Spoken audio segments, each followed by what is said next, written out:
Senator Cruz, good to see you. Good to see you. I want to talk to you about China a little bit. You just came back from a trip to Asia, and you also recently wrote an op-ed in USA Today. You've been critical of the Chinese government. Recently, we've just heard, though, that in Hong Kong, they have removed the bill that would require the government to extradite citizens to mainland China.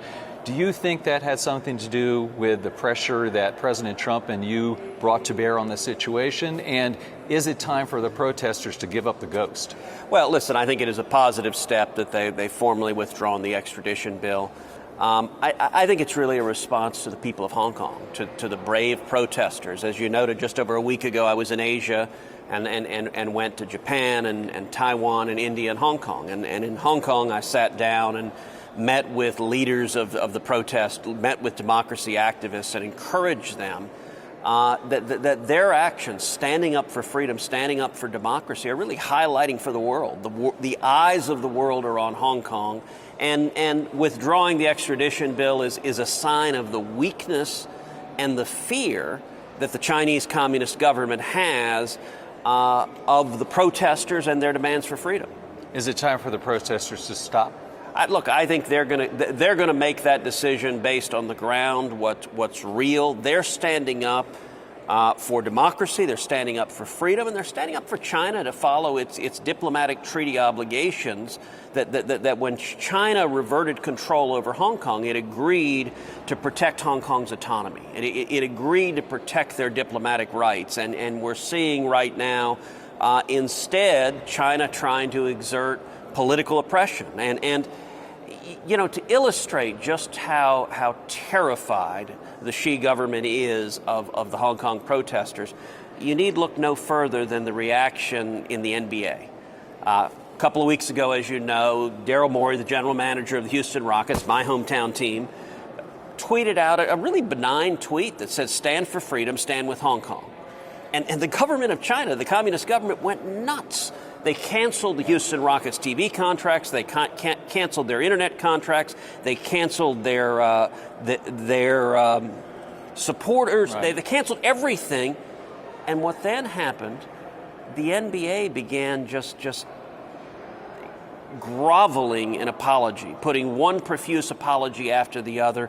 It was not the NBA's finest hour. But the NBA has since, it seems, moved in a position that you might find more tenable and amenable, correct? So I agree. They have gotten better, and I was pleased to see the commissioner after the first prostrations that they got better, and they actually spoke out in support of free speech. And listen, I'll say I retweeted today Shaquille O'Neal. Shaq, you want to talk about someone standing up and being a hero. Shaq had the courage on national television to rightly say Daryl Morey was right and that in America, our values, we believe in free speech. I think Shaq's exactly right. I think he's demonstrating courage. And I think others in the NBA should follow. And by the way, while we're celebrating people who've shown courage, we also saw someone from Hollywood do that, which is Quentin Tarantino. Quentin Tarantino, with his movie Once Upon a Time in Hollywood, the Chinese government wanted him to censor that movie, wanted him to edit out a portion of it, and Tarantino, to his credit, said no, he's not going to give in to censorship. Tarantino's exactly right, Shaq's exactly right, and we need to see more people demonstrate the courage that Shaq and Tarantino are demonstrating. Have you talked to Adam Silver or Daryl Morey or the owner of the Rockets during this whole process?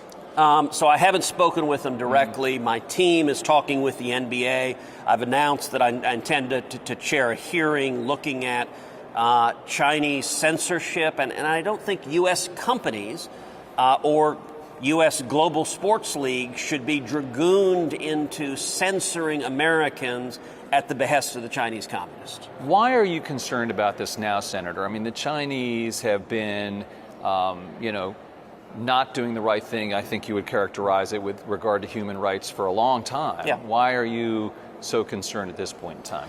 Well, look, China is, I believe, the most significant long-term geopolitical threat facing America. I mentioned the Asia tour that I was just on of Japan, Taiwan, India, Hong Kong.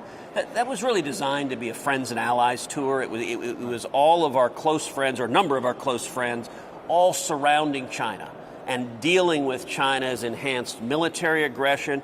You know, China is modernizing its military. They're doing so in large part with technology, intellectual property they've stolen from the United States because they employ the theft of IP as a policy agenda item. And that threat is very real. China's human rights record is abysmal. They torture their citizens, they murder their citizens.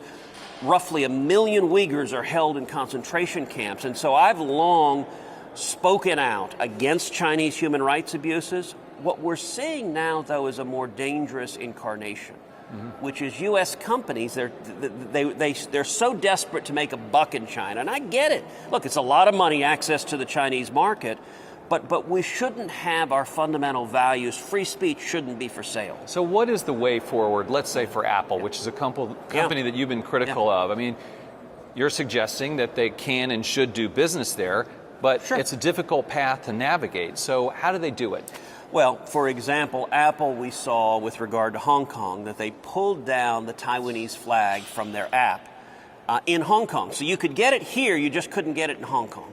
They also pulled down a separate app that the protesters were using to help organize. I don't think U.S. companies should be willing to aid and abet oppression and censorship by the communist government. But don't companies have different business practices in other countries, say in Saudi Arabia or places in Latin America, all the time? Look, there are all sorts of cultural norms. The cultural norms are different from torture, murder, and oppression.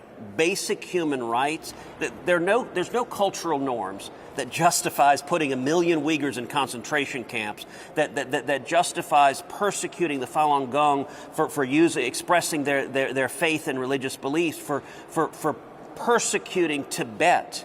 And one of the ways that the Chinese Communist government seeks to enforce its repression is through censorship. And if American companies, if Hollywood is willing to be the vehicle of censorship, I'll give an example. The new Top Gun movie is coming out. Right. Top Gun, great movie.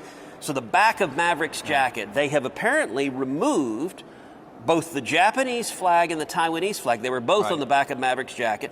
Why? Because the Chinese government didn't like it? That's terrible. Yesterday, Bob Iger said, he was asked about China, and he said, I'm not going to comment because I'm damned if I do, damned if I don't. Is that in itself capitulation? Of course it is. And Top Gun was probably the greatest military recruiting film of all time.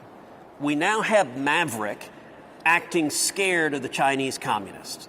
That's just messed up. And so Hollywood, look, Quentin Tarantino showed you can actually demonstrate you've got a backbone and stand up for free speech. That ought to be something Hollywood's able to do. And I'm all for business pursuing opportunities, but not at the expense of free speech and our fundamental values.